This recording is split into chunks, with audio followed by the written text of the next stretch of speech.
So let's begin with a salute to the flags. All of you.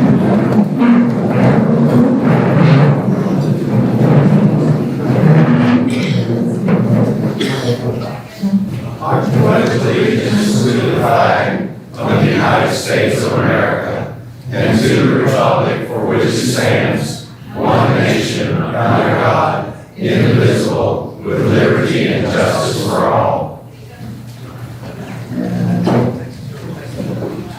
Texas flag. All right, he's got one right here. Honor to the next flag. I pledge allegiance to thee, Texas, one state, under God, one and indivisible. God bless the greatest state of Texas.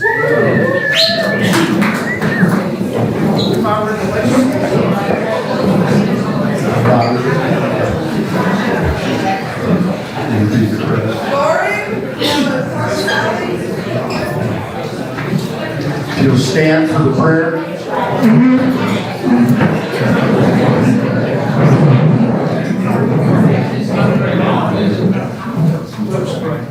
Heavenly Father, thank you for letting us gather here tonight to gather information, Father, about the candidates, and where they're at, and how they stand, and be able to make good decisions, Father. We pray that your Holy Spirit will be behind that. We thank you for the food that was eaten here tonight, and Father, we pray for each candidate, their health, and their welfare through this election. Father, we pray all of this in Jesus' name. People said, Amen.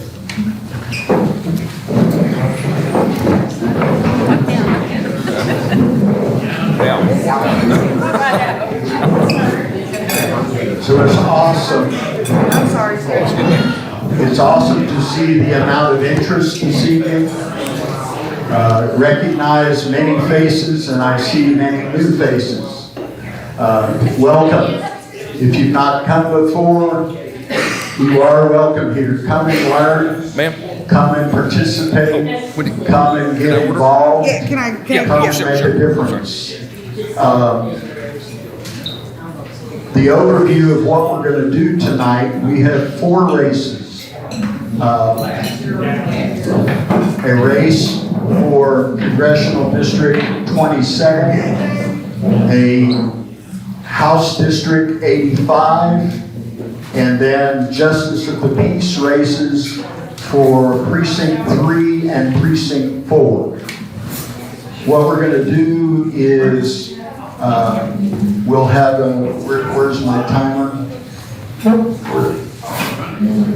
Right there. So Paul is going to, for those of you who are going to speak, the candidates will come right here. We're going to have a roving mic for questions from the audience. So you just raise your hand and we'll make sure to get that in your hand so you can participate. No, we're not doing that? Okay. So you're going to have to overcome your stage fright and come on up to the mic. So we're going to do 2 minutes, and you don't have to speak the 2 minutes on your question, but you're welcome to. The timer has got a countdown for you, 90 seconds, 60 seconds, and 30 seconds, and he's right here in front, so it'll make it easier for you to schedule your time. We'll have a little closing at the end, and we want you to learn about the local races. The early voting, I see Kim Red there. Kim's our in charge of elections in Austin County. Would you raise your hand, stand up, Kim, so people can recognize you?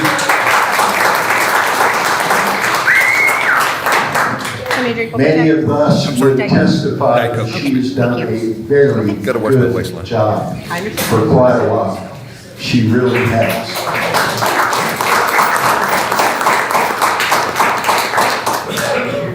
So the last day for registering to vote has passed, and if you'll notice on the screen there's an Austin County link for elections where you can get precinct maps and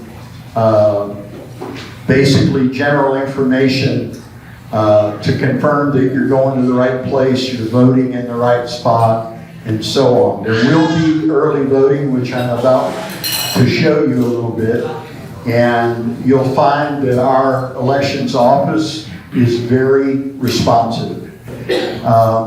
My name is Richard Whitmore. I'm not the chair of the party. I'm the vice chair. Thank you. The chair, Chuck Mears, who's done a very good job for us all for multiple years now.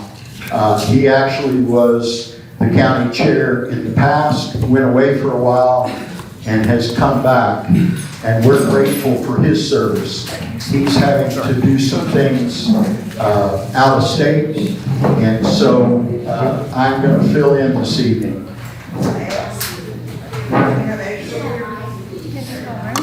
Oh, you're fine. I didn't catch that. It clearly wasn't for me. So, early voting. This is this slide will show you where the early voting locations are. This is Belleville and the schedule. And you're welcome to take a picture of the slides. If I go too fast, just put your hand up and I'll back up so that you can get what's on the slide. Okay, I see a hand going up right there. So there's going to be quite a bit of information. It won't quite be a fire hydrant, but we are going to flow here. Got it? And then this is voting at Sealy. This is the early voting at Sealy. And it's the 17th through the 21st of February. Everybody got that? Richard, I see he has the details over there on the table, and you're not in the screenshot of it. There's some stuff on the table.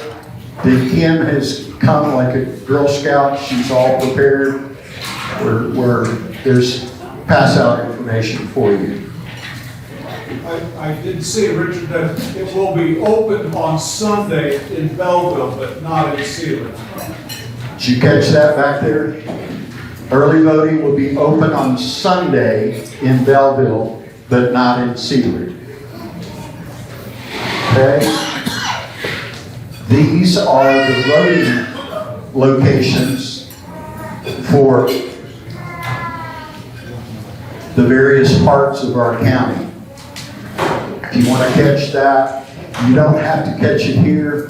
Kim's got it very well organized on the website, so you can catch it there. In fact, that's where I got some of my information.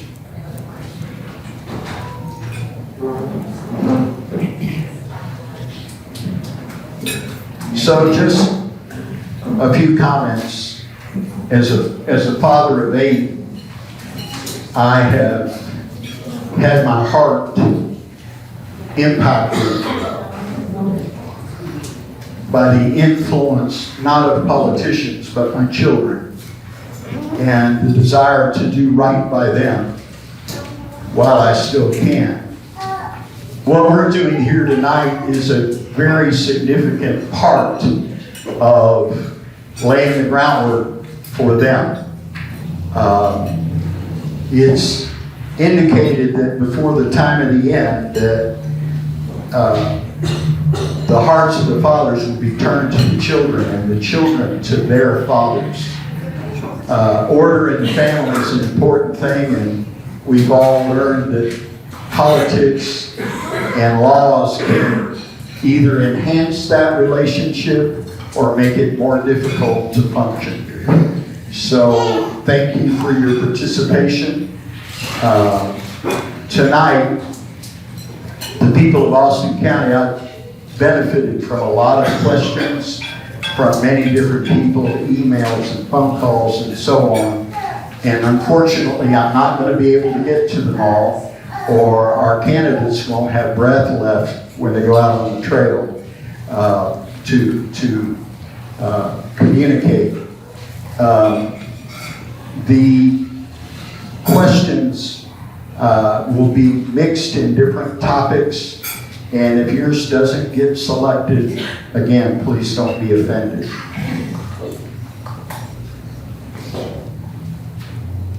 So if I can make the mouse work. Well, operator error. So if you need to communicate with the party, if you'll notice in the bottom corner here, Austin County GOP at gmail.com. That'll go right to Chuck Beers, the party chairman for Austin County. So we're going to start out with Congressional District 27. Perfect. We're going to do question and answer, starting with CD 27. Michael Cloud is, I believe, in DC, so could not be here. I'm going to have Christian Palacios come up and speak on his behalf, and he'll do the best he can with questions. Stay alert. I'll recognize who I can for questions. Again, 2 minutes with a countdown, and you don't have to use the 2 minutes. So we're going to start with Michael Cloud. Now, this is the redrawn proposed. This is not totally locked in, is it? Yes, it is. Okay, I'm just trust but verify while waiting. So these are the changes, and as you can see, Austin County is now a part of this CD. What does the congressman do? What are they in charge of?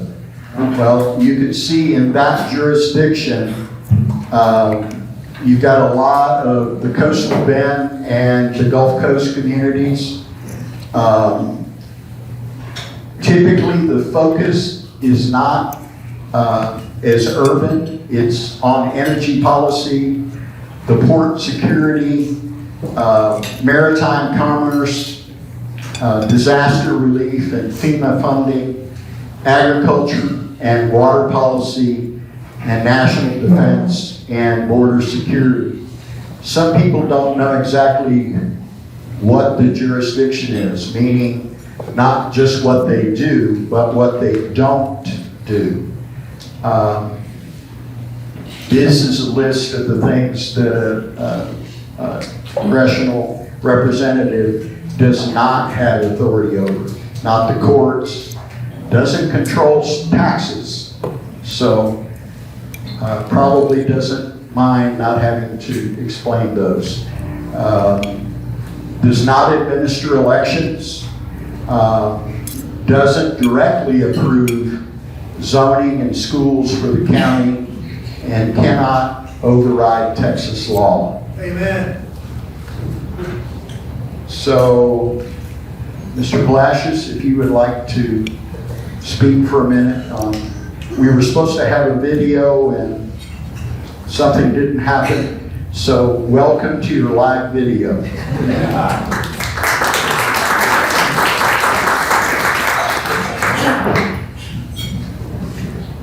It's all right.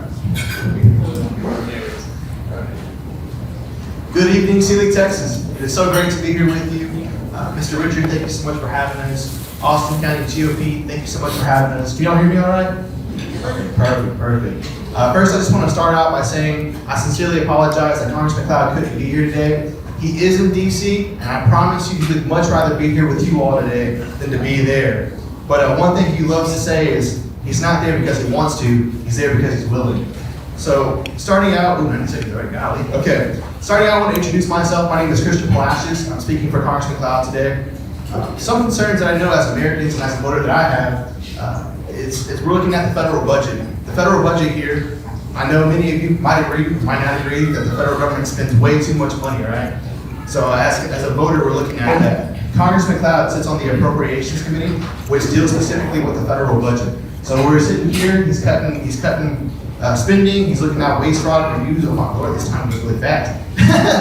So he does that, and so with the Appropriations Committee, he's one of the only congressman that sits on the Appropriations and the Oversight Committee. So the Oversight Committee oversees federal agencies too. So I know we're all tired of federal agencies getting into everything that we do. We're tired of the federal government growing into a size that they're not supposed to be. So Congressman's always said this. He says we need to get back to the basics. We need to get back to what the federal government is supposed to be doing. So what he does is he sits on the Oversight Committee, which interviews the federal agencies and asks them, what specifically are you doing for the American people? And he holds them accountable. And he's one of the only congressmen that sits on the Appropriations, which is the federal funding, and then he sits on the Oversight, which holds the federal government accountable. So what I'm asking you today is to please think about this. Congressman Cloud is a man who is doing, not a man that is talking. And I know he's the incumbent, but he doesn't look at that. He looks at how can I get better every single day. He says, let me tell you something about him. He's a man that would rather die on his feet than live on his knees. And that's what the kind of man we need for running for Congress again and sending him back to Washington, D.C.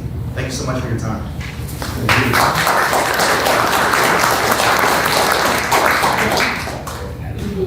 So, can you tell us what he has working now? He's not here to explain himself. Can you shed light on some things that are in process at this time? Yeah, so as I said before, Congressman Cloud is on the Appropriations Committee, and through that he's looking at the budget. I don't know if many of you heard about this Department of Government Efficiency that Elon Musk and President Trump's on. I don't know if any of y'all heard of that, but he's also on that. So right now he is looking at the budget. The first time, I think in 40 years, I might want to fact check that, but I think the first time in 40 years, this is the first time Congress has passed 12 appropriations bills in 40 years. So we're putting that muscle memory back there. That's one thing that Congressman is doing out of the many. Now, I know you're probably thinking, okay, great, that's what he's doing in the federal government.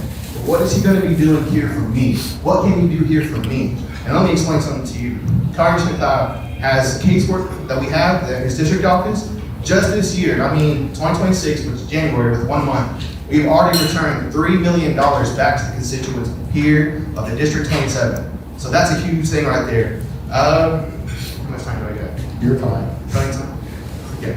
And so the Oversight Committee, I know that there are some things I want to talk about. For example, we're looking at Dr. Fauci when they had the mandate of the COVID vaccines. He was one of the individuals that got to speak to Dr. Fauci and interview him with those. And then I remember the Secret Service, I can't remember her specific name, the director, I think it was Chio, correct me if I'm wrong, where President Trump's, the assassination during that time too. So he got a chance to, I was gonna say interrogate her, but he had a chance to talk to her. And after speaking with her on the Oversight Committee, 24 hours to maybe 2 days, she resigned. So those are the things that he's already done. What he's currently going to be doing now is continue the process that he's done. He's going to continue to cut federal spending, continue to reduce the federal government, while also looking for our veterans, working out with them. Again, casework is something specifically that he's doing. We're working on with cities and counties, putting money back into your counties, putting money back into your wallet. So we're working on, taxes. So those are just a few things. Again, I know Congressman Cloud will be able to explain it much better, which I do want to put a small plug. He will be here February 17th again, back in Austin County, to be able to talk to you all about more of what he's doing. But those are just a few things that he's done, and we're looking forward to being back to do some more work. What are a couple challenges that he has currently that grassroots could influence and help him with? Ooh, that's a great question. One of the biggest challenges is the spreading of misinformation. I know that's a huge thing that we're looking at. That's what we're here for, right? To get down to the facts, get down to the truth. What is Congressman doing? What is he going to be doing? So the spread of misinformation is one. I don't know if you've seen, there's been a lot of talk, especially when he's on the DOS committee, about what Democrats have been doing and what they're going to be looking for. So it's the spreading of misinformation that gets down to our youth. And That's one thing, but What are some things that are, a couple of challenges he has right now that from the grassroots, we could help influence and benefit? awesome, and it's complacency. Complacency is the next one. He always says, right now, we have a president who is willing to do what many people don't want to do. And that's because he's self-funded, so that's one thing. And that's where he's talking about him in Congress. We cannot sit there and be complacent with the things that we're already achieving. He said when President Trump won the election, that was not the final goal. That was not winning it. That was only the beginning. So right now we're going into, I believe, the midterms. And the midterms, we're gonna have a lot of seats getting flipped, or we're gonna be keeping those seats. And that's gonna keep the majority, or that makes us the minority. So that means if we become a minority, you already know the problem that we're gonna be having. President Trump will be up for impeachment. So that's where Congressman Cloud is saying, we've already done great work. He matches with President Trump on a 94%. I believe that's what his thing is. He matches President Trump's agenda, 94%. And so Congressman Cloud is saying, the problem that we're having is complacency. If we sit here and just say, well, it's already been done, President Trump's the president, the Congress people that we have there are okay, we're just gonna deal with it, and that's the problem that we're gonna have. We have to continue to push that, continue to go out and vote, and continue to become, stay educated and active in our federal government. That's the answer. Has this audience, the body politic, have you noticed how many races, because of complacency, have already been turned in the United States, in multiple states? We have a pattern of getting excited and getting involved, probably irritated, probably ticked off, probably stirred deeply, and then we have a tendency to let down. I think our parents wanted us to learn the first time and not go back and let's make new mistakes instead of the same ones from the past. Are there some questions from the audience? Yes, Paul. You indicated he was incumbent, but he was not our incumbent until the new Yes, sir. lines were drawn. How long has he served in Congress? About 3 terms, 4 terms, yes, sir. 2018. 2018. So in 2018, yes. Yes, sir. If you want to get some excitement going, how about putting some of these criminals in handcuffs up in D.C.? See, that's the one thing that The they're Oversight Committee can handle some of that. Yes, sir. That's what they're working on. Earmarks. I'm sorry? No earmarks. And that's a great thing with Congressman Cloud. He's a very staunch Republican. He's a very staunch conservative. He's very fiscal conservative, which is actually a nickname we've given him, the fiscal hawk, because, again, you have to have a lot of favor. I'm not trying to brag about the guy, but I really am. You have to have a lot of favor to be able to sit on the Appropriations and Oversight Committee. One, where you just said, talk about accountability, holding people accountable. He gets that question a lot, actually, about being able to hold those people accountable to the part where they're going to be having handcuffs. There's been some talk, don't know if y'all know, the Clintons will be going up to D.C. to be getting theirs. But you're right, no more earmarks, and that's what the Democrats have continuously been pushing out. They get about 15 to 10, they waste on They are guilty too. And you're right, you're right. This latest bill, they are guilty too. I'd say the evidence is in the votes. It's kind of hard to hide after those votes have been cast. And that's, you brought up something great too. Looking at his voting role and all that, he is, I believe, again, fact check this, not saying I'm 100% correct, but I believe he's the second most conservative congressman in Texas. And he's also, I believe, the 7th in the United States nationally, whether his beliefs align with conservatism. So just want to make sure I mention that. Anyone else? Thank you. Any closing remarks? You can make closing remarks, sure. The last thing I want to say is thank you so much for your time. Truly, you being here shows how much you have invested, how much you're interested in wanting to make sure that the impact that you have. And we're not looking at this, what Congressman Cloud says, we cannot be short-sighted, like he mentioned. Short-sighted will only fix today's issues. What we have to worry about tomorrow is with our grandchildren, with our grandchildren's children. And that's something that Congressman Cloud takes so seriously. He understands That's why he's on the Appropriations and Oversight Committee. They don't give that away. That's something very unique and special to him. And so for us, we need to continue to send great people like Congressman Cobb back up to DC to continue doing the great work. And just to talk about some other physical things, he's probably gonna not like that I said this. So, no one tell him. But this gentleman, he stays in his office. I mean, literally stays in his office. And I'll leave it at that. But thank you so much for your time. I will be here in the back. There will be signs. If you need anything from me, any questions that you have for Congressman Cobb, I'd love to talk to you more about it. And he'll be back February 17th to talk more from himself. We're at. I don't know where he's at yet. Their campaign manager is getting that scheduled, but he will be back February 17th. So I was told. Thank you so much for asking that. Appreciate it.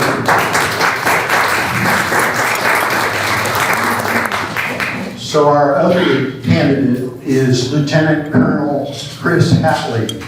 Mr. Hatley, if you will come and give some opening remarks. Yes, sir, I know. Howdy, y'all. Glad to be here. Some of you I've met before because I've been here a couple times before. Good to see a great crowd here tonight. I'm Lieutenant Colonel Chris Hatley, United States Army, retired. 7th generation Texan. I currently live in Brenham, Texas, but I can live anywhere in Texas and be a native. I have ancestors who fought against Santa Ana. So my family roots go deep in our great state of Texas. At the age of 18, I raised my right hand. I took an oath because I saw it as my duty to my Lord and Savior, Jesus Christ, the great country, the United States, and our greatest state of Texas, to serve in the United States Army. So I swore an oath to support and defend the Constitution of the United States against all enemies, foreign and domestic. I went into the Army, graduated from the United States Military Academy at West Point, and a lifetime soldier. I served this country for decades and earned the Legion of Merit, Meritorious Service Medals, multiple commendations, and the Parachutist Badge. I also, as a veteran, am a life member of the American Legion, Disabled American Veterans, and the Veterans of Foreign Wars. For me, it's about helping veterans. As a veteran, I understand what veterans need. I've been there. That's part of Congress's job. We've made agreements with veterans. I'll make sure we take care of veterans. I'm also a member of the National Rifle Association, Texas State Rifle Association, and the Texas Nationalist Movement. 30 seconds. There'll be more time for it. I served in the Army, served the country, and I've seen things, and I'm telling you now that America is in a different kind of war. Radicals, globalists, Marxists, Democrats, rhinos, whatever you want to call them, liberals, they're trying to transform our nation into something that's unrecognizable.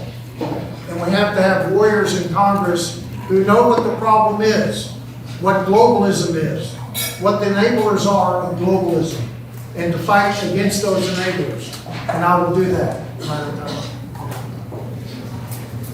So you chose to challenge. What has motivated you to challenge a sitting congressman? I'm not sure I understand the question, because this is one of the 5 new districts drawn by the legislature during the last session. Yes.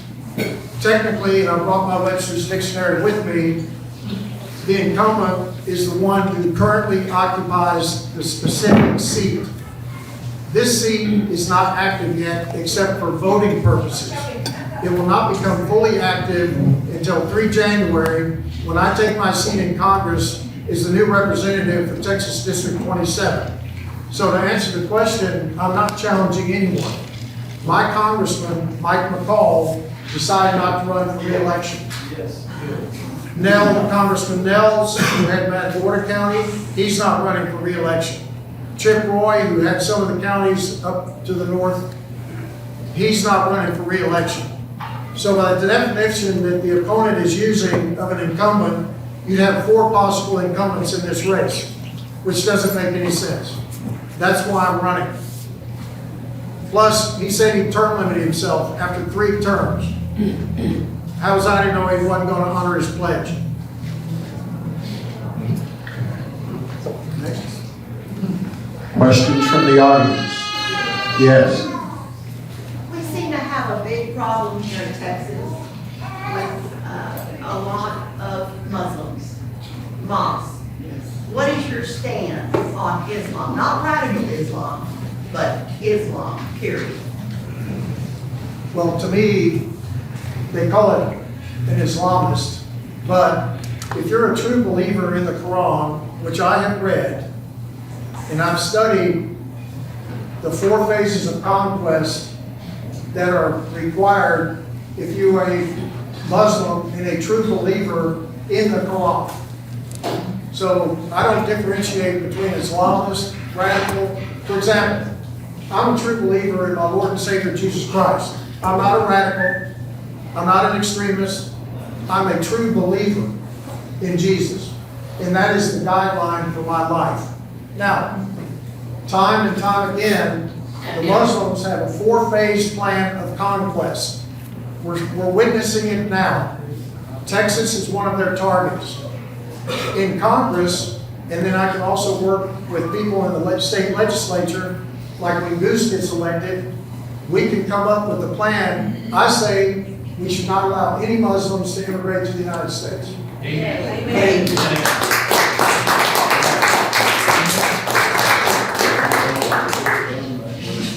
You have to understand what the objective is of the globalists. I told you, I've seen things in the Army. The globalists are trying to transform this country into a pluralistic society. They are attacking every component of our society. Who we are as a people, our language, Christianity, okay? Our history, our ancestors, the family, life. Life begins at conception. Family planning. This is what gets me. What are you planning? Not to have a family? It doesn't make any sense, but this is what they're doing. They're full of contradictions. So to answer the question, we shouldn't allow them to immigrate. If they're not citizens yet, they need to be returned home.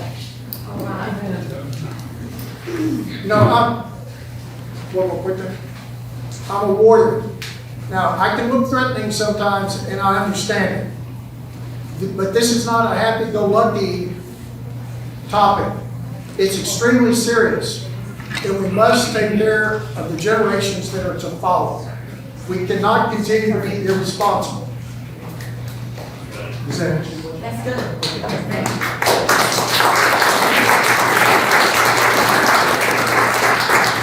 What do you see as 3 elements that differentiates you from Congressman Cloud?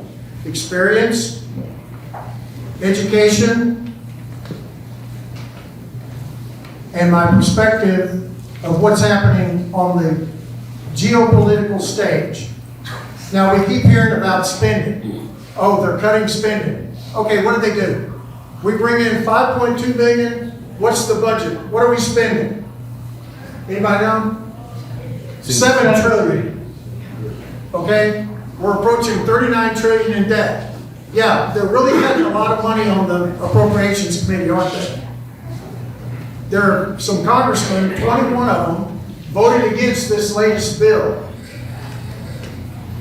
1, spending. 2, we keep compromising with the Democrats. The SAVE Act, voter ID requirements. We gave in again to the Democrats. The 21 Republicans who voted against this, my opponent is not included in that. I will not be a uniparty man. We have to cut spending. Our debt to GDP is probably closer to 126%. BRICS is decoupling from the dollar. The dollar is no longer dominant with the petrodollar. Saudi Arabia has started taking payments in other currencies. Russia, China, they're trying to destabilize our country. This is an economic attack by our opponents. And I don't blame them in part because under the Biden administration, were nothing more than a modern Sodom and Gomorrah. So the Muslims are pushing back against that, saying, we're not going to do that anymore. So they pulled them over to Russia and China. We need to get back on the stick and do what's important for America. And the greatest state of Texas, they're not cutting spending. They say, okay, we're going to cut these things, then what do? We're going to add it over here. We can cut spending. And I've got a few ways to do it. Am I out of time already? Oh. You know, you're not giving me any signals. It's a debt-based system. It's a debt-based system. The system collapses without debt. So what do you have as an alternative, a creative way to fix the mess? Okay, number one, I don't agree with that because families get along fine without debt. And if a family goes too far into debt, what happens to them? They pay for it. Okay? This idea that America is too big to fail, you may not be too familiar with history. Argentina, more recent history, a couple of times. What did they do? They kept printing money. They go into hyperinflation. Anybody ever hear of Weimar Germany? No one would take the Reichmark. They had to bring a wheelbarrow full of Reichmarks to buy a loaf of bread. It is irresponsible, unconscionable that we do not bring down the debt. I don't see, this sounds like what they're teaching in economics classes in our universities. That, oh, debt is fine, it's not going to be a problem, it's already becoming a problem. Does anyone notice the price of gold? China, Russia, India, for example, and I've followed this for years, they're buying tons upon tons of gold. And they're de-dollarizing. Because they know, I mentioned it before, it is an economic assault to destabilize our country. So we have to pay down the debt. Does that answer the? Okay. And I have no other option or solution that's more innovative than paying your bills. Yes, sir. You know, with grassroots and all, we certainly like to focus on ourselves here as Texas first, America first.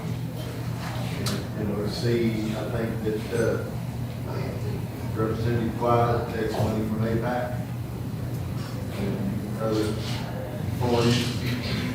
Can we get any type of a commitment from you that you're not going to take any foreign interest money? No, you're not going to get any type of commitment. You're going to get a commitment. Absolutely not. No money from foreign. Here's my plan. If I were king for a day, I'm running for Congress in the new District 27. Under my rule, only people who live in that district can contribute to my campaign. No PACs, no big corporations, and absolutely no foreign governments. Does that answer your question, or was I a little wishy-washy on that answer? I mean, you're going to find that out about me. I may not know the answer to everything, but if you ask me something at least I think I know about, I'm going to give you a direct answer. I remember when I first got involved in politics after I retired from the Army, recruited by conservatives up in Tarrant County to run against a rhino, much like what Goose is doing. Okay? And I go up and I'm talking, and I have a mentor, he's the county chairman, great guy, I still talk to him. And I go up and I talk, okay, I'm a Christian, I'm a conservative, da-da-da-da. Well, after I gave that presentation, I get pulled over to the side. Chris, you know, you really don't want to bring up the fact that you're a Christian. Because, you know, you don't want to run people off. Too bad. That's who I am. And that is my moral foundation. And are you ready for this? Wait for it. I study scripture in the source languages, the Hebrew, all the way back to when they used the pictographs. I want to understand every word of God, because Jesus tells us twice, man does not live by bread alone. I know everyone's familiar with that one, but what about the rest of it that you never hear? By every word that falls from the mouth of God. Again? By every word that falls from the mouth of God. Exactly. Every word. That's why I study from Genesis 1:1 to Revelation 22:21. Every word. Okay. Any other questions? Did I go over time again? Anybody else? Thank you, sir. Closing You statement. can have a closing, sure. It won't really be a closing statement, but I want to mention some other emphasis areas. Texas agriculture, ranchers and farmers. Now, I only have 10 acres, but ranchers cut hay off my pastures to feed the cattle that I buy ribeye steaks every once in a while. It is darn good meat. But we have a threat coming at us, and it's the Mexican screwworm. I raised the alarm to some of the local ranchers about this, probably about 5 or 6 months ago, and it keeps moving up, up, up. Nothing's been done about it yet. If I were in Congress, you can bet I would be on the floor of the Congress to come up with some sort of a solution. Even if it means using the dreaded DDT. Because I'm here to tell you, if that stuff gets across the border, it's gonna wreak havoc. We could lose countless numbers of cattle. It'll wipe us out. Unacceptable. So number one, we should stop any livestock coming into our country across that border from Mexico. Texas agriculture and ranchers. Texas energy. This is Texas. Oil, natural gas, coal. Okay. Nuclear energy, fine. No more subsidies for renewable green energy. It's unconstitutional.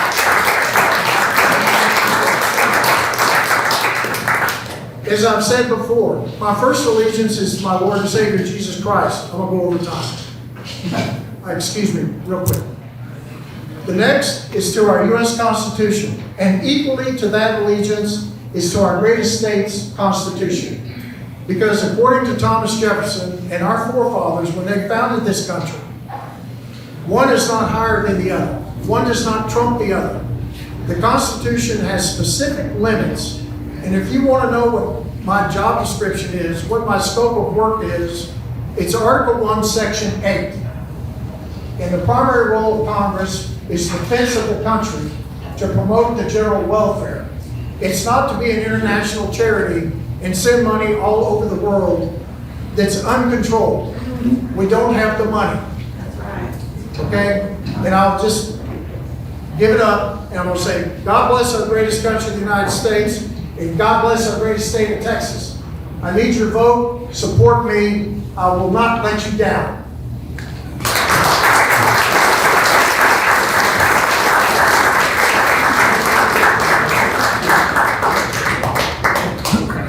So there's some tools.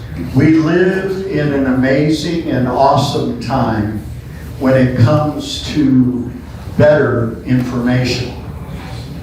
There's also some distorted stuff out there. As somebody earlier mentioned, there's some out-and-out lies that are out there in the political atmosphere. I want to mention these two tools. Grassroots Priorities is state of Texas. You can go on there and find out what every elected representative, senator from this part of the United States, and you can catch every vote, whether they voted with Democrats, how many times did they do that? How frequently did they do that? You can see the specific bills. You can see the flow. You can see who voted for what. and it's actually a very practical tool. It's pretty simple to use. The second website has to do with our priorities for the state of Texas. And I encourage you to capture that, take a picture, go online there. It is, back in the day, we only had what the media would tell us. We didn't have the actual votes unless you went to Austin, unless you went to, unless you took a lot of time out of your life. This shortcuts the process. It is an amazing tool. I encourage all of you to become well-versed in it, because I believe with the truth, we can influence better, because there's no hiding. There's nothing that can be done. What's voted is what's voted. So, next. Quick question. Yes. So can you remove revotes? No. It's not how the form works. So now we're going to go to House District 85. We have two candidates here tonight to be able to address that. These are the counties that are part of 85: Austin, Colorado, Fayette, Waller, Wharton, and parts of Fort Bend. And property taxes and school finance is a big deal. Of course, that area covers agricultural, land use, water supply, drainage, flood mitigation, transportation corridors, like the roads that have been built to have hurricane safety to be able to exit, some of that right through Sealy. Infrastructure, public education, workforce, pipelines. These influence how the authority is used, not what the authority is. A state rep does not control courts or issue rulings, does not run county government or city councils, doesn't directly manage school districts, so they can make decisions that influence that, does not enforce laws, that's the executive, and doesn't control federal policy or funding. This is just state.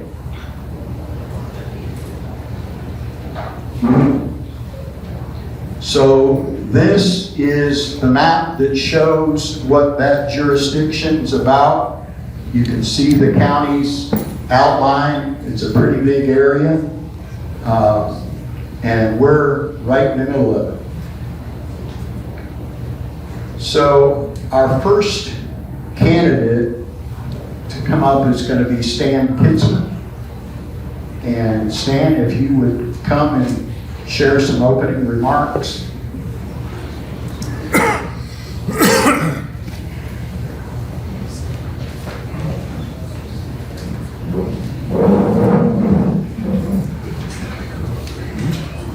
Hi, I'm Stan Kitzman. I'm your state representative.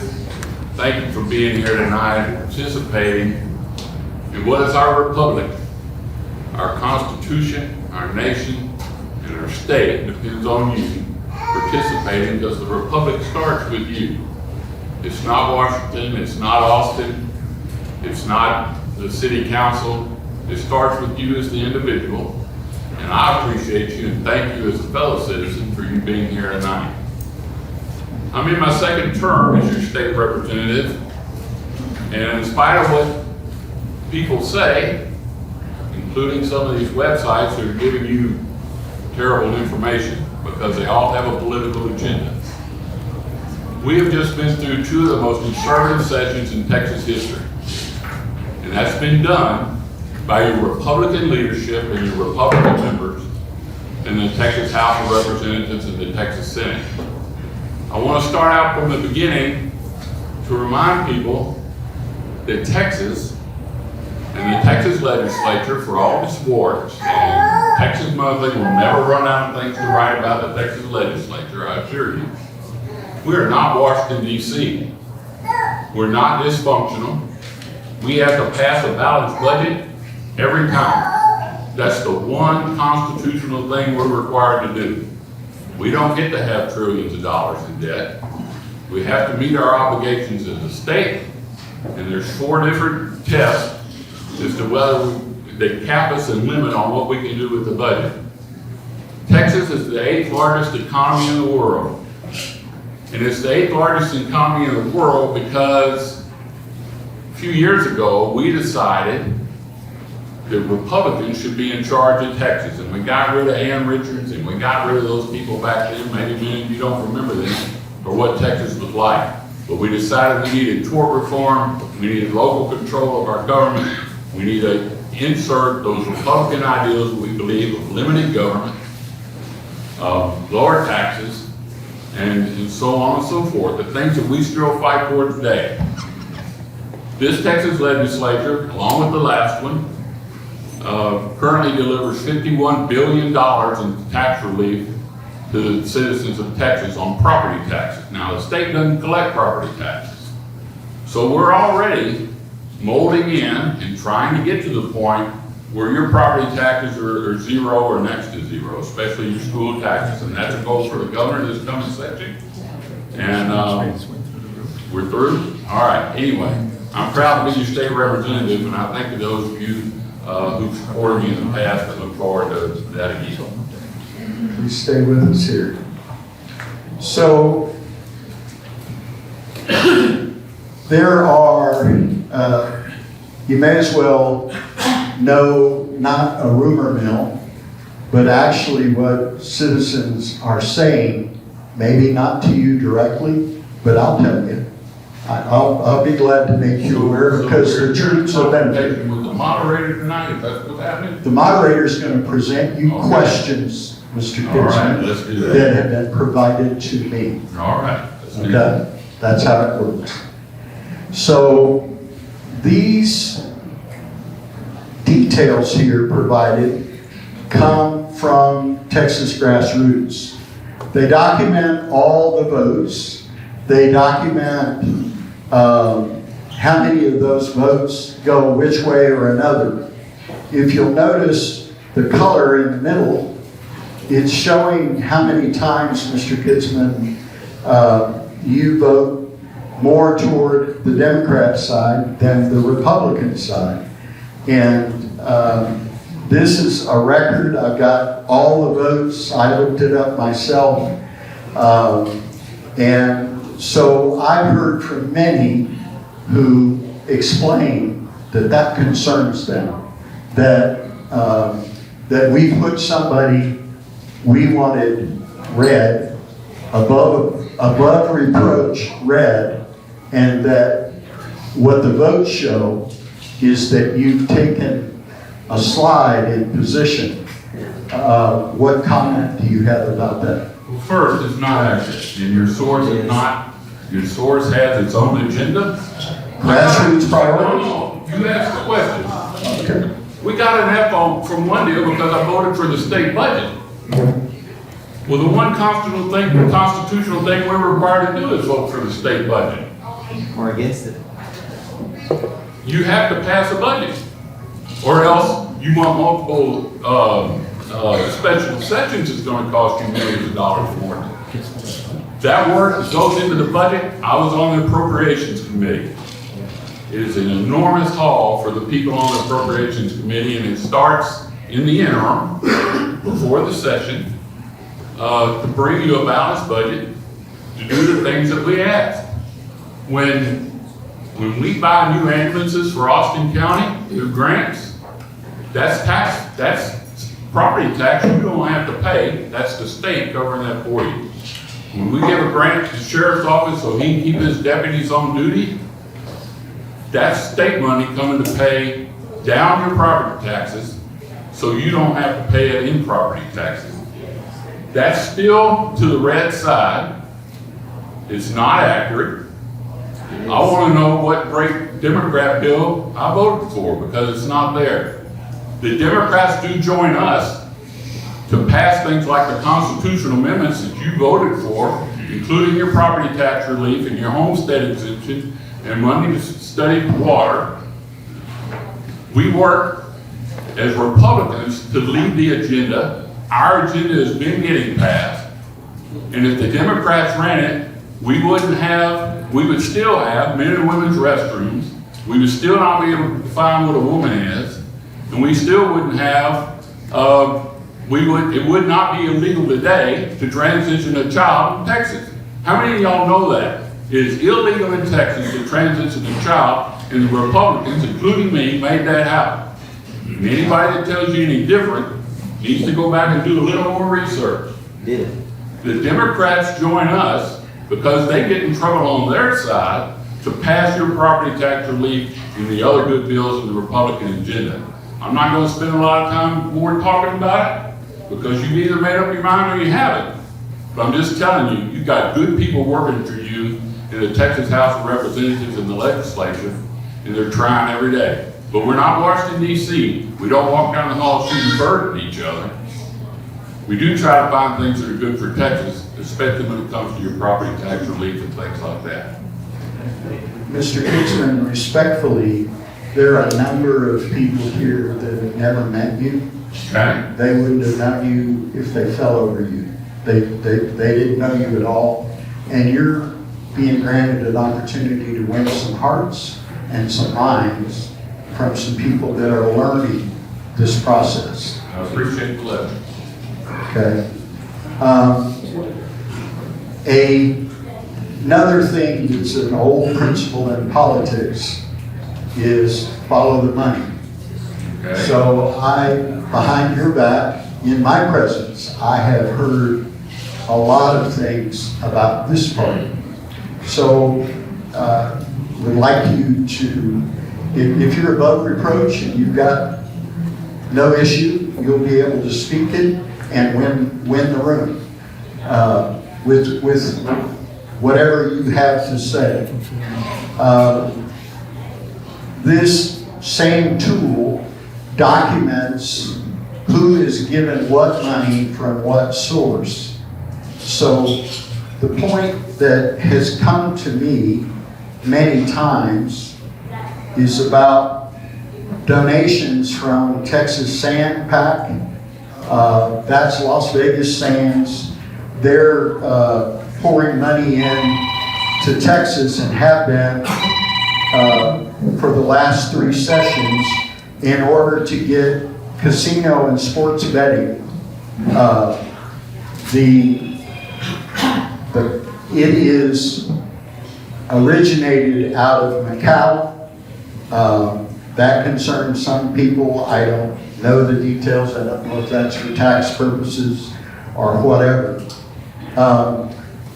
But there is concern about where your money comes from. And we've all seen a tremendous number of mailers come out.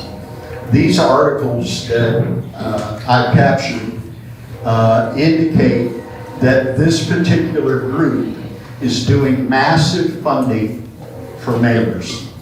I'm not sure I have ever personally, in my period of time doing this, seen more mailers come from one candidate opposing the other candidate in my period of time. My understanding is that funding is coming from this group. That may not be true. I welcome you to explain that, your funding, and there is concern, sir, that this is laying the groundwork for what Lieutenant Governor Dan Patrick has made very clear, and that's that the Texas Senate doesn't have interest in bringing gambling and casino gambling to Texas. Amen. That it's a no-go. And so I've heard from people that are confused as to why you would take funds from them, why you would align yourself with them. and give the appearance that you're laying the groundwork to oppose what the Texas Senate has made clear. I welcome your thoughts. Well, it is true that we raise money in politics. Anybody that says that they're going to run for a state office and not raise money is independently wealthy, which I'm not. But I also said when I was asked to run that I would not put my family or myself in a financial burden to run for office. And there's a lot of members that start out saying they won't take any money, and in the very next session they're raising all the money they can, because that's how you run campaigns. It is expensive. The mailers and the text are part of the modern reality in politics in Texas. That's how you communicate with the public.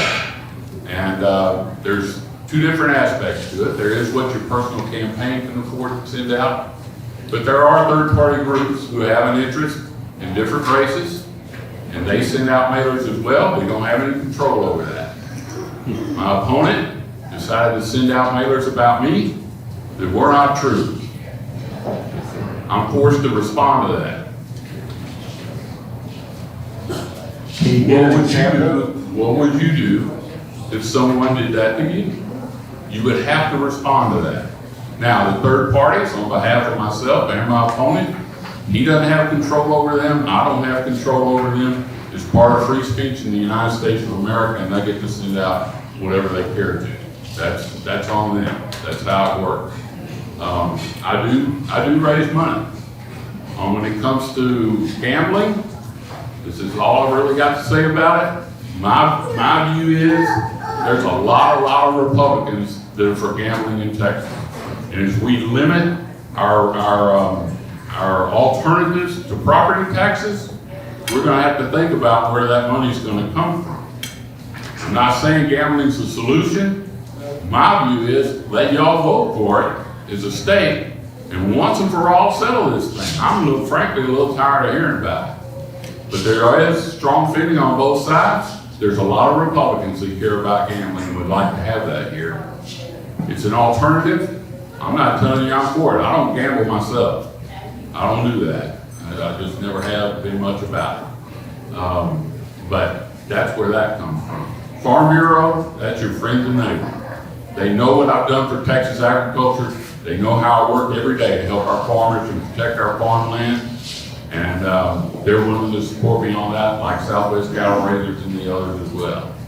And TLR, we wouldn't have a modern Republican Party. We wouldn't have a modern Republican or modern Texas economy if it wasn't for lawsuit reform and getting rid of all the things that Ann Richards and Jim Maddox used to do to us.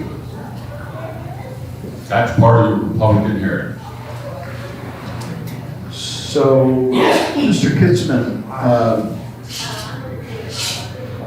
are you saying that these mail pieces, lying liberal Dennis Geesaman, putting Texas last, I would like you to not interrupt me. I'd like you to wait, and I'll give you your place. I didn't realize this was a debate with the moderator. It's not a debate, and it doesn't matter. I'm passing on the questions. You're the boss, okay. I'm passing on the questions. So are you saying you don't approve any of this copy? You don't say, don't send that stuff out? Or do you say, go for it, I got your covering? On some of that material, I have approved that. But that's based on records that we can verify. And when somebody tells you that I voted to fund transgender and children, that's a lie. There is no bill that funded transgender and children that I would have ever voted for or even had the opportunity to vote for. Still 1898. No. Yes, sir. It does not fund transgender and children. That was about emergency rooms and making sure that emergency rooms had the resources they need to help a child that is in a mental health emergency. That's what the bill was about. Flat, plain and simple. When your 8-year-old granddaughter decides she wants to commit suicide, because that's a real thing in Texas today, because of the mental health stress that these children are under, and they go to the emergency room, does that hospital have the resources they need to treat that child? That's what that vote was about, and that's where we came from.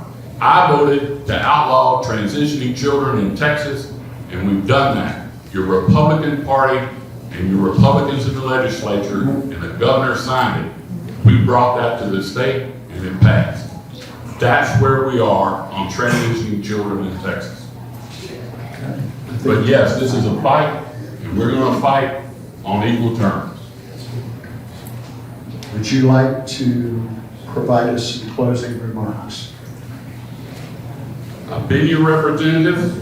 Oh, Mr. Kitzman, if you'll hold, the gentleman has a question. Yeah, I do have a question. Go ahead. Go ahead, sir. I have a question for you, and then it'll follow up. When you overpay a bill, what do you expect people to do to you? When I overpay a bill, Yes, sir. Do you expect a refund? a refund. Yeah. If you overpay a bill. So I pay the light company too much? Yeah, anybody. It Yeah. may be different too. Yeah. Okay, So you guys had how much surpluses last year? all right. We've also done And some, then, no, then it's coming to my question then. So you thought it was a great idea to give Hollywood how much money, of our money?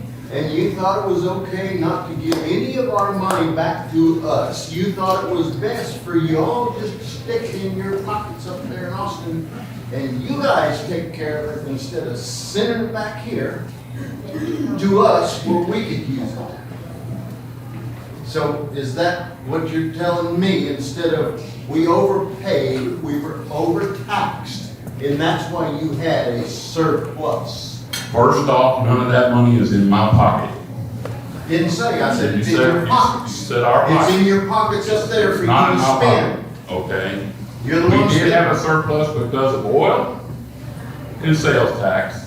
We don't collect property taxes. We've done some one-time things that y'all helped vote for, like funding water and water infrastructure and research for new sources of water, funding energy, developing nuclear energy. We've done these, we did give you $51 billion in tax relief. I Go ahead. understand that. But y'all didn't do your job there either because you should have went ahead and been the leaders and voted on yourself instead of sending it down to the people. We don't want Hollywood here. We didn't, well, Hollywood, all right, that's something the lieutenant governor wanted. Well, who cares what he Okay, does? I'm just saying, I wasn't ecstatic about that vote, we did vote for it. But And, you don't but I'll be understand. glad to, You don't understand where we're that was coming not from? my favorite vote. I said surplus and you said oil and this. I'm telling you, well, how about if it came from the people and then the oil and all that other stuff just happened to pay the bills?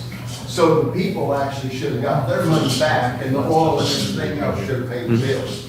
So why don't we start thinking about the people of Texas instead of everything else and people in Hollywood? Well, I'm not that unsympathetic with you on the Hollywood bill, all right? I've told you that. That was not my favorite bill. You should have voted against it. It did pass. And, You vote for it. I did. Yeah, I did. yeah, you were for it. And that's correct. And,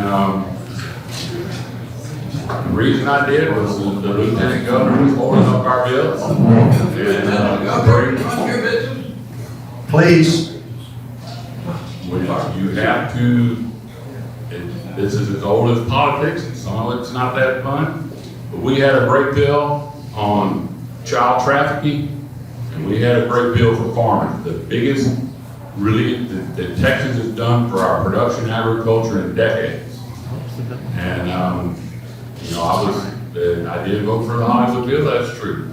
And I'm not denying that. I'm not gonna tell you that was my favorite vote. Any other questions? Any other questions? Yes, sir. Congressman, you mentioned earlier that you were considering, Texas is considering some kind of legislature to greatly reduce or possibly do away with the property tax system. As a property taxpayer, obviously I'd like to see that, but I'm also a local government employee. What are some of the alternate funding sources that would be looked at to fund local governments?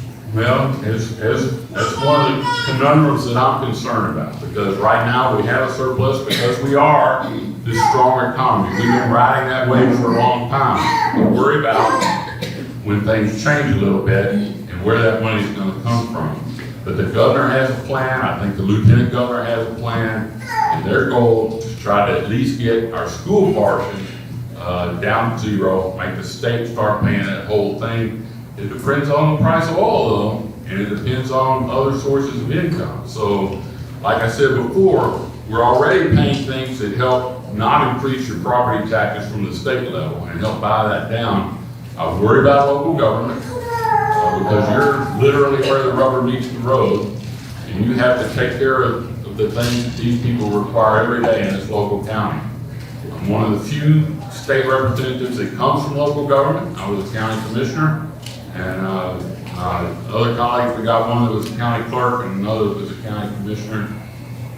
Getting some of our colleagues to understand unfunded mandates and the pressure that's on local government to provide for the citizens is a tough deal sometimes, but we're never going to stop advocating for local government and you guys being able to do your job without the state hamstringing you so you can't do it. You're here with these people at the grocery store every day.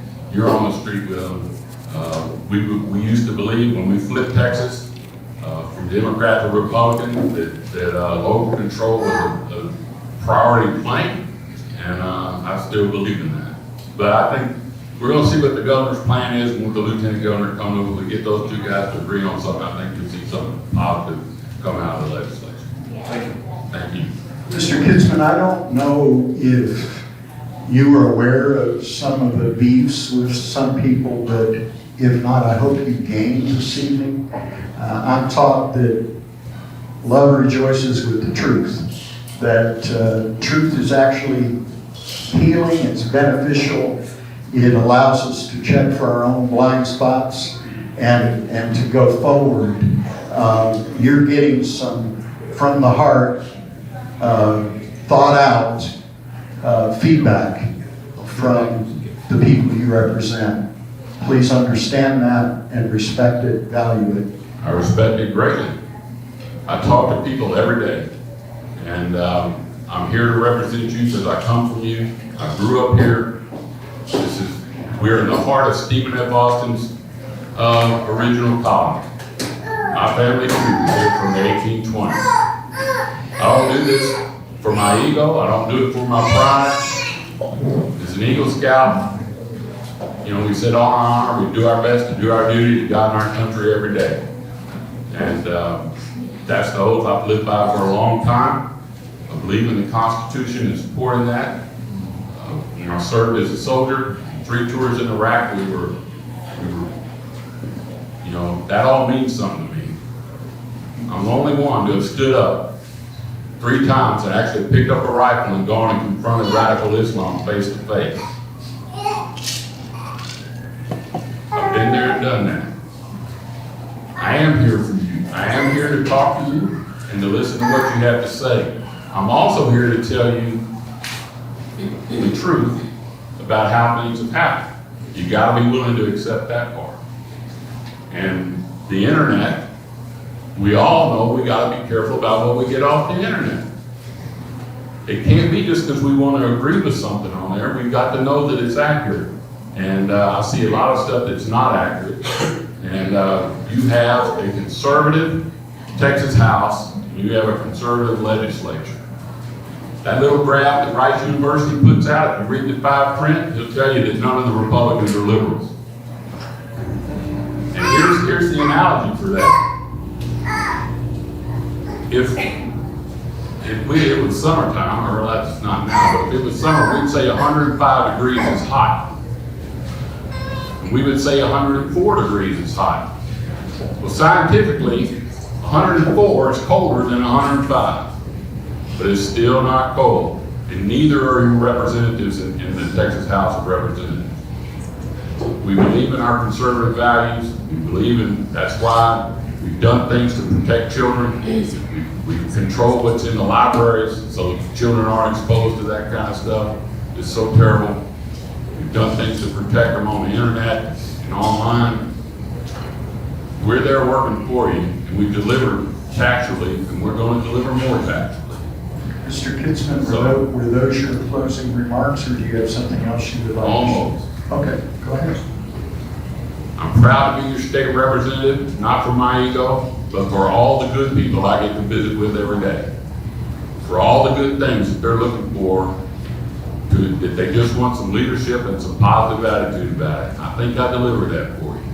It's a little confrontational here tonight, I admit that. But I'm also not going to take slander laying down. And I'm not going to take misinformation being given to you laying down. I want you to know the facts. You either vote for me or you vote against me. That's your privileges in America.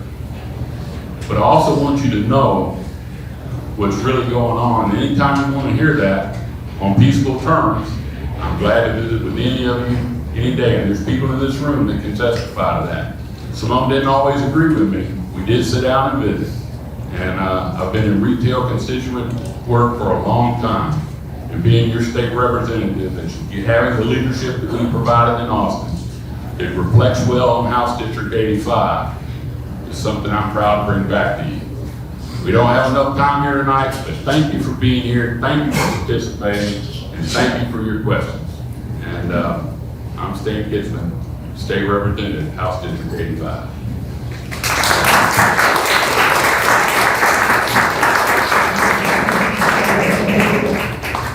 And the challenger is Dennis Geesaman.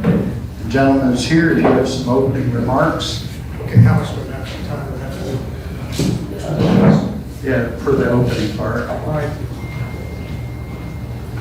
I'm Dennis Goose Geesaman, and I'm running for House District 85 because I want to represent you, the grassroots, common sense conservatives out there.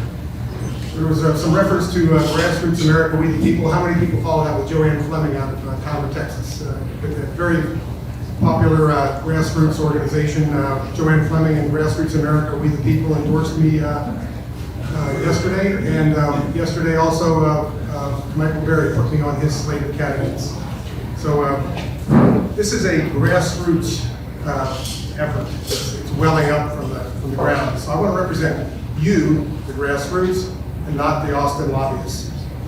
Now, my nickname has been Goose ever since I was a young kid. And so I've always been Goose Geesaman. I got it on the ballot, so it's going to say Dennis Goose Geesaman right on the ballot.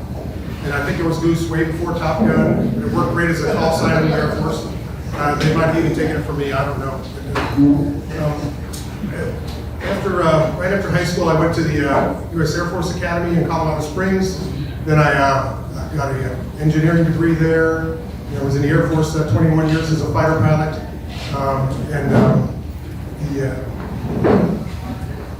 After serving in the Air Force, settled into Flatonia, Texas. Also, while I was in the Air Force, I got an MBA, a master's degree in business, which has come in useful in government work.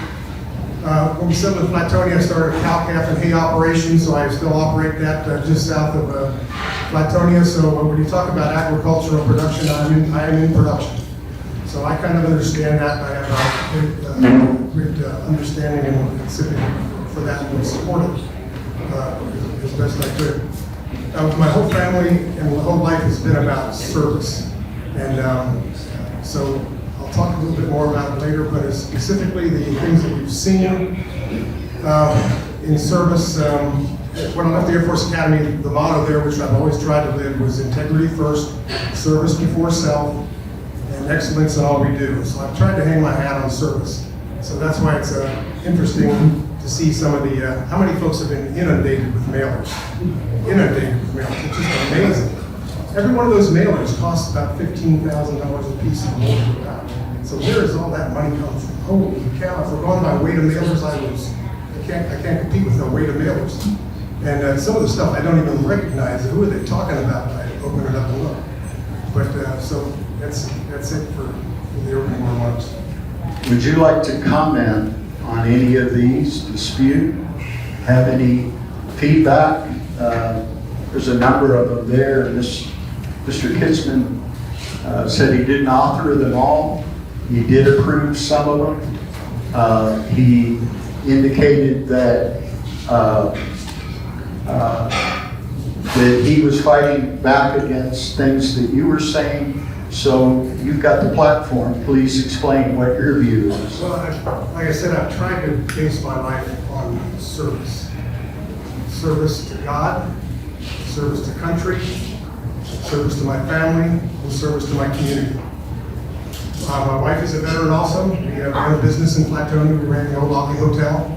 My one daughter was in the Air Force, another daughter married an Air Force pilot. And I have 2 grandsons right now that are flying F-16s presently in the U.S. Air Force. So I believe in service. That's why when I walked out to the mailbox and I see this here that says Lion Liberal Dennis Geesaman, I'm going, holy cow. I mean, that's the first time I've ever been called, lion in public, before. So that's just amazing. It shows a picture here with me standing next to Nancy Pelosi and Jasmine Crockett. Are you kidding me? Where's this come from? So, I leave it to you. I trust you, the grassroots, to tell what the truth is. Okay. Yes, sir. As a United States Military Academy graduate, I take that as a personal affront against a fellow Academy graduate. We do not lie, cheat, steal, or tolerate anyone who does. Goose included. He's a man of honor. That's the honor code, basically the same honor code as in all military academies. I will not lie, cheat, or steal, nor tolerate anyone among us who does. I've tried to live that to the best of my ability, and nobody is perfect. But I've tried to live that to the best of my ability. Other questions from the audience?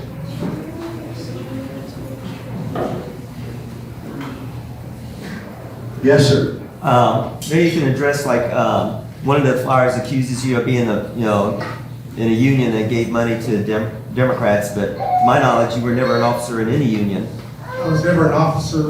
Now, due to that, I flew for, after I got out of the Air Force, I flew for Southwest Airlines for 20 years. And so I'm out of Houston Hobby, so I was running up and down Interstate 10 here at least once a week, twice a week, flying out of Houston Hobby. By the National Railway Labor Act, anybody in transportation has to be represented by an organization for bargaining. It's a law. You have to be represented. So every pilot, at the time there were 9,000 pilots at Southwest Airlines. Every pilot is a member of the Southwest Airlines Pilot Association. We refused to even call ourselves a union. SWAPA, Southwest Airline Pilot Association. So I was a member of SWAPA. And so just as every other pilot at the airline was, I was never an officer in the union and in SWAPA. And they gave money to spread it across the spectrum there. But that was nothing that I had a direct decision in. What would you have this audience know that differentiates you from your opponent that you feel like stands out and should be recognized and appreciated? If I could summarize it in one statement, is when you put on the red jersey, you better be playing for the red team. So I would not bring caucus to vote with the Democrats on the Speaker of the House. I would not. You have a lot of different impressions, feelings about Ken Paxton. I think he's a fighter, but, which I like. But at the time when there was a vote for impeachment, and the majority of Democrats and a few Republicans voted with that. At the time, there had just been an election. George P. Bush ran against Ken Paxton, and all the stuff was thrown out there. It was $1 million media program to throw all that stuff out there. So, and Ken Paxton won. So my position was trying to contact Mr. Kitzman, trying to contact Lois Colports was, whatever you think, please do not negate my vote. That's what my position. Questions? Yes. What heed do you pay to the GOP party platform that we spend so much time putting together? Repeat the question. You talk about the party platform. Yeah. Do you pay any attention to the party platform? Oh, yes, The yes, things that we yes. You need a copy of it, Goose? No, I'm good. Both my wife and I were delegates to the convention in San Antonio. We went to San Antonio and we participated in the voting and the writing of the platform, so we support it.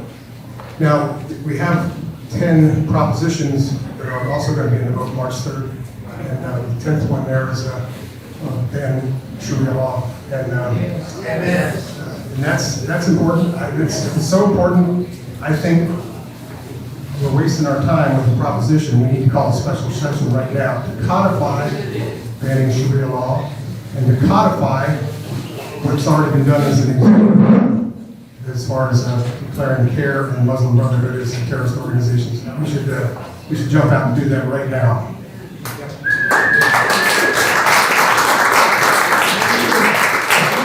On that topic, what can we do to get all that codified to enforce the things that we should stand up for our laws and tell these people, no, you cannot come and encroach any further. My church, which is in Sugar Land, has already been encroached by Muslims coming into our church and putting their paperwork in our little gift bags that we give out to guests. They've been in our parking lot protesting during church services. In some places, these people are, you know the plan for Islam. It's immigrate, populate, overtake, and perform jihad. That's what phase they're in. What can we do at a state level at least to just block these people and shut them down? That's why it's good to have somebody that can pass it in as a fighter and try to take action right now. And we need as a replacement to be a fighter too. And there are a couple of the candidates, I like both Middleton and they're both, I think they would both be fighters for that. We need the action taken from the Attorney General's office. And we need to codify that there is no Sharia law. There is no place for CARE or Muslim Brotherhood. I could riff on that for a second if you want me to. Islam, there's an aspect of it that you can call religious, and they try to put themselves under the umbrella of the First Amendment. But there's the other main part of Islam is very political, and it's designed to dominate and take over. It is a life system. And they try to pull that cover of the First Amendment over the top of them for protection. It's just the lying thing. Oh, taqiyya, yeah. If you're promoting the cause, you're totally allowed to lie. Anyone else? Yeah, what's your stance on these Democrat co-chairs? Oh, yeah. Well, that's kind of the third strike there. Yeah. This guy was all for them. Yeah, the key there is after the Democrat sided with a few Republicans to elect the Speaker of the House, then they wrote the House rules, and the House rules are what determine whose chairs. So they did. The platform originally was said to get rid of Democrats as chairs. They did that, but then they put them as co-chairs or vice. The proper term is deputy chairs, vice chairs, whatever the term is. But they were increased in power and pay to. So the way it's written now, they could basically kill anything they wanted to commit. Yes. Any other questions? Go ahead. How about some tax relief for seniors? Yeah. I might be the only one in here that maybe no. That brings up a great topic, which related. My campaign manager Charles here is, and I've been knocking on doors, and I think we've probably just ourselves probably have hit mostly him. I've hit about 5,000 doors, and what I keep seeing over and over again is people saying that I might have to sell my house because between the insurance, property taxes, I can't afford to stay here. That's a symptom on the one end. Property taxes are basically a symptom of overspending. We can talk about that anytime. But for the property taxes itself, that's a symptom on the one end of the spectrum, but the symptom on the other end of the spectrum you don't see. It's a barrier for entry. And I'm telling you, this is a big thing to me, with grandkids that are in their 30s, flying fighter airplanes, and other folks that I've talked to. I try to mentor the younger generation, because if the younger generation doesn't see a pathway to the American dream, we're screwed. Sorry, not the English. They need to see a pathway to the American dream. And I've talked to several people, not only my family, but other folks, say in the Fayette County area, talked them into running for office. And the way I always do that is say, if only the corrupt and the fools are willing to run, you will be governed by the corrupt and the fools. So what are you going to do about it? And they say to me, okay, Goose, what do you want me to do? Your closing remarks, sir. One more question? Sure. Since you're sitting next to an Annapolis or a West Point graduate, who's going to win in football next year?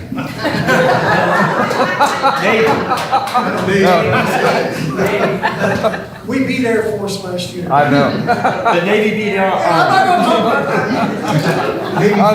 I'm sorry, that wasn't necessary. Air Force is coming down. I just try to lighten it up. Closing remarks.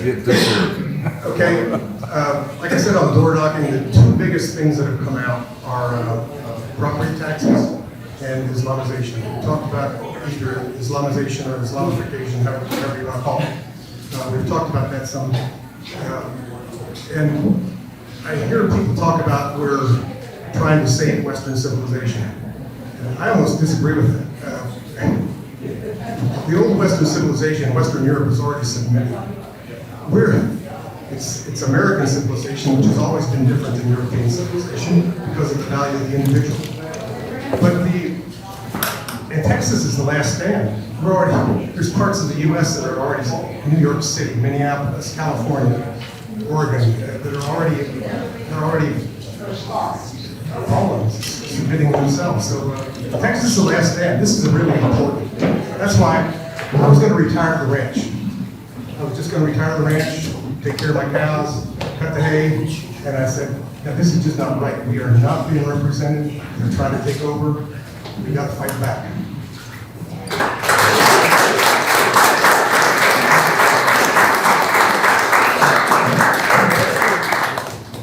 Now we have the Justice of the Peace races, Connie Drake.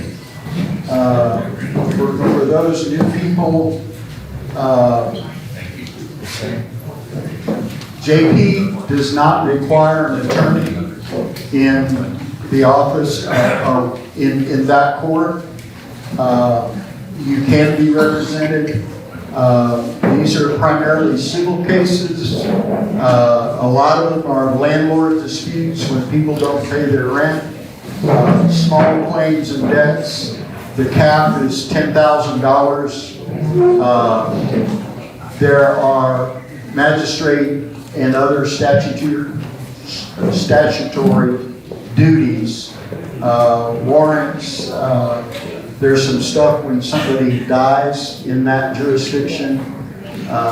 This job is all hours of the night going and addressing that. It's one of the things that I respect about the previous or the current holder of the office. If you look here on the screen, the boundaries for Precinct 6 are the pink and the green. The boundaries for Precinct 4, which we'll do after this, are in the blue, yellow, and lilac, I guess is what you call it, at the bottom. Connie Drake, if you would come. Welcome.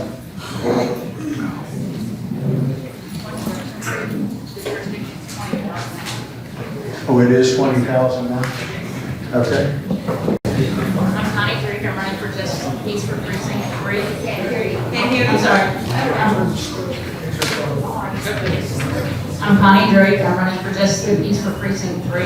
I have 36 years of experience in Harris County. I started in 1989 at Justice of the Peace for Precinct 5-1 in Southwest Houston. I spent 24 years there working in the Justice of the Peace Court in the courtroom with the judge. I prepared the cases, I wrote the judgments. We heard hundreds of cases a day. After the 24 years there, I got the opportunity to transfer to Precinct 5 Constable's office where I'm the Assistant Chief Clerk of the Civil Process and Special Writs Divisions. where we serve all manner of civil process issued by mostly the justice of the peace courts in Precinct 5, as well as courts from district court, county court, and out-of-county, out-of-state courts. I would like to take my years of experience in Harris County and bring that out to Austin County, my home community. So what provision would you make, what sensitivity would you provide? We have people that don't necessarily have means in this county. They may be challenged with some of the language. They're not represented by an attorney. They don't have experience in the court. What sensitivity would you enact in order to accommodate those citizens of Austin County? Well, there is a thing called an indigent affidavit that they can file to waive fees or appeal costs. And as far as language, there are agencies that you can use to provide translation services. Okay. Questions from the audience?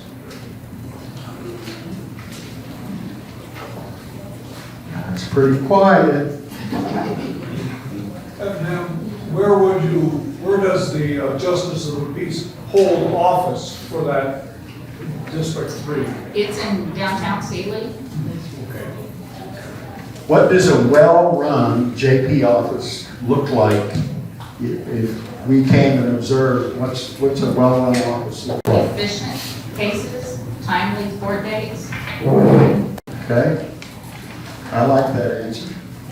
I'm not supposed to claim that. Anyone else? Would you like some closing remarks? I would just like to say I appreciate your vote for the upcoming primary for Precinct 3, Justice of the Peace. Very good, thank you.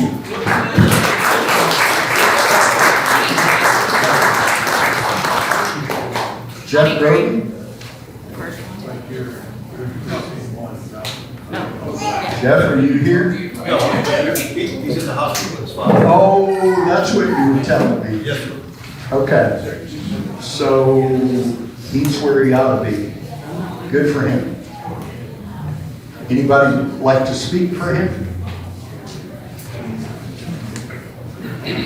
Going once, going twice, 3 times. Okay, now let's go to Precinct 4. Again, these are in the order on the ballot. Joseph Smith. Would you please approach?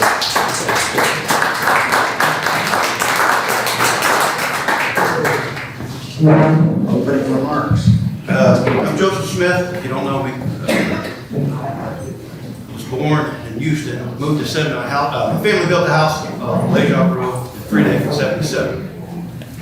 Grew up in Sealy, graduated in Sealy '89. Started working for the Harris County Sheriff's Office in '92. Met my lovely wife, had 2 kids. My daughter came with my grandson. He's the one to keep here at the screen, and I do apologize. But she's done a lot for me during this campaign, and I really wanted her to be here.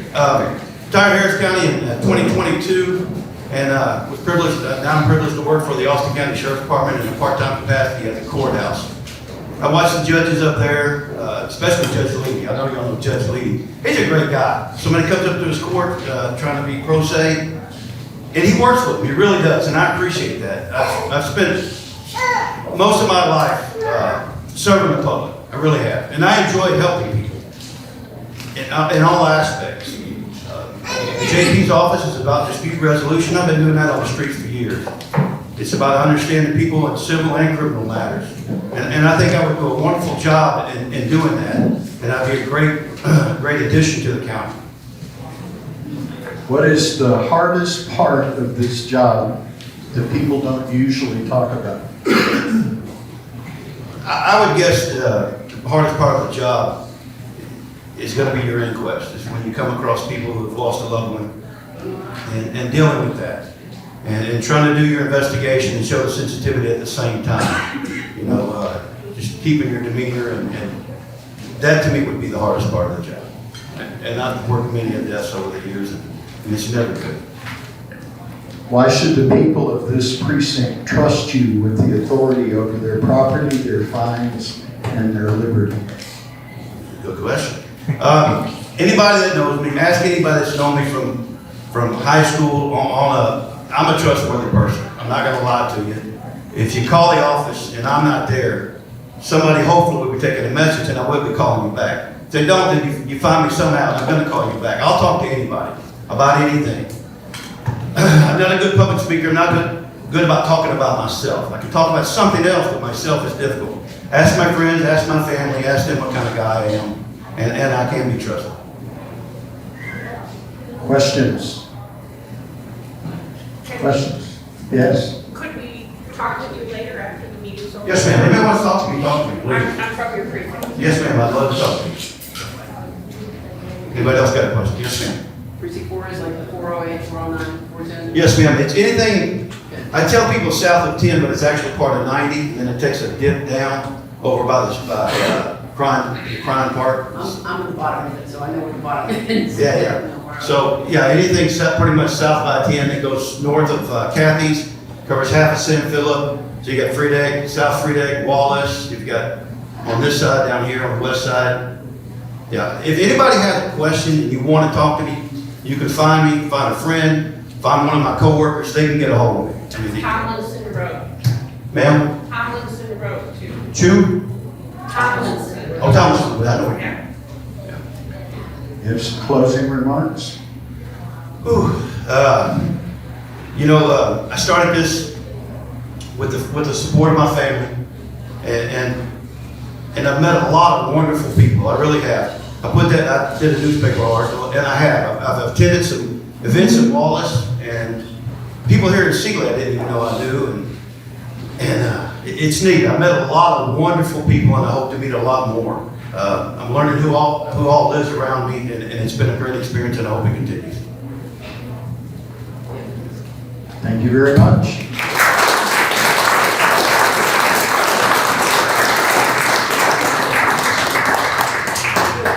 And if the incumbent Bernice Burger would come up, please. There you are.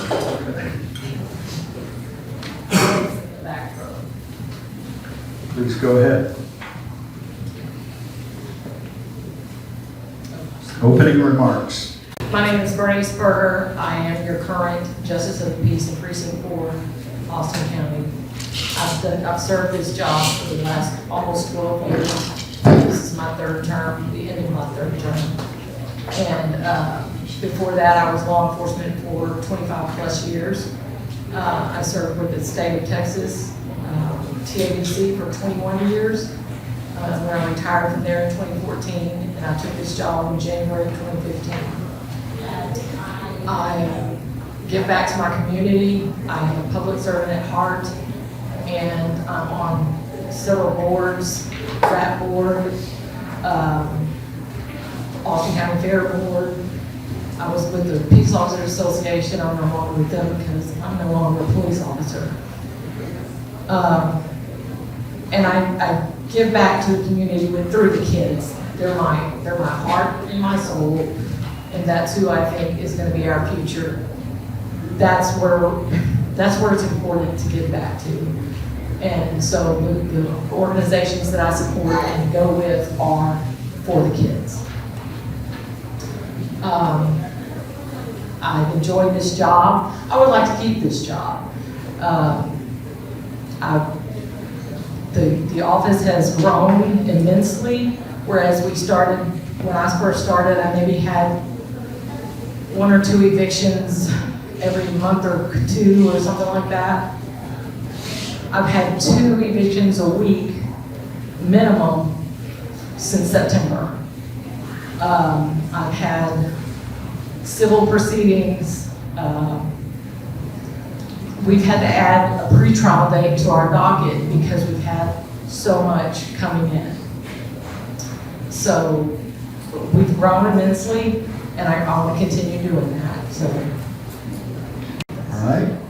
How do you balance enforcing the law as written with fairness when the law produces a harsh outcome? I deal with Class C misdemeanors. There is no harsh outcome for a Class C misdemeanor. It's fine only. It's not, I offer deferrals. I offer the driver safety course if you're eligible. I work with people if they have a problem trying to pay. They fill out a form for inability to pay. I have a hearing for it. If I find that they are indigent, then I will waive fees for them. It'll be a conviction on the record, but you've got to get intent. So, I work with people, always. What qualities do you believe matter most for a JP? Legal knowledge, life experience, or judgment, and why? Kind of all of it. Life experience is big. Legal knowledge, you need to know. The thing about that is, though, you can look it up. If it's something that's new or unfamiliar, you can look it up. You can get ask questions of different other judges. I have many judge friends that I can call and say, hey, have you dealt with this before? Because I've had a lot of things that are new and different and so crazy. But, so it's kind of a little bit of all of it, to be honest. I don't think there's anything more important than the other, but, you always have to be fair and you always have to be impartial. It doesn't matter if you're a Democrat or a Republican or whatever you are, you have to be fair to everybody. Question? What is the reason for the general increase in your duties now? You said you started out fairly small and you've also been growing. Well, this precinct itself has grown as far as people. We've always had the most population.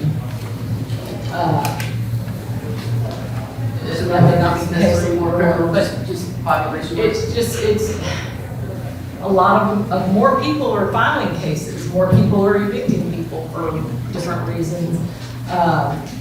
Debt claims, I get a ton of debt claims every week. And small claims, last week I sat on the bench until after 5 o'clock because we had so much that day. So, it's just people are filing more, people are feeling more confident in coming to the people's court. And it is up to 20,000. I know you said on your slide it was 10,000. That changed several years ago, and it is up to 20,000. And where do you hold court? My court is in Wallace. Someone else? Yes, sir. Let's say you have a case and you have one of the people involved that's basically being rude to you. How do you deal with it? Not always great. I try to always be professional and everything, but I will call somebody out. If they are being disrespectful in my courtroom, I will call them out and tell them if they can't act the way they need to act, then they can do it. That's just the way it is.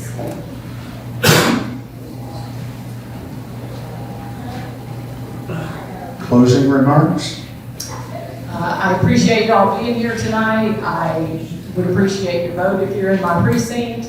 I have, like I said, I've been doing this job for the last almost 12 years, and I would like to continue to do it. I've enjoyed every bit of it. The inquests are the worst part of the job, that's for sure. I'll be honest with you, the last 2 wrecks I had on I-10, where there was a death, bodies were barely recognizable as a person. So it gets pretty bad sometimes. It doesn't affect me, but you think about that, it's not fun. And notification of the families is not fun either. But I would appreciate your vote. Much empathy for you. So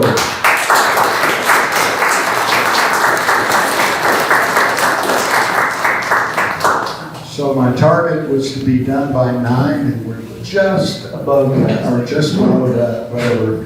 We beat it.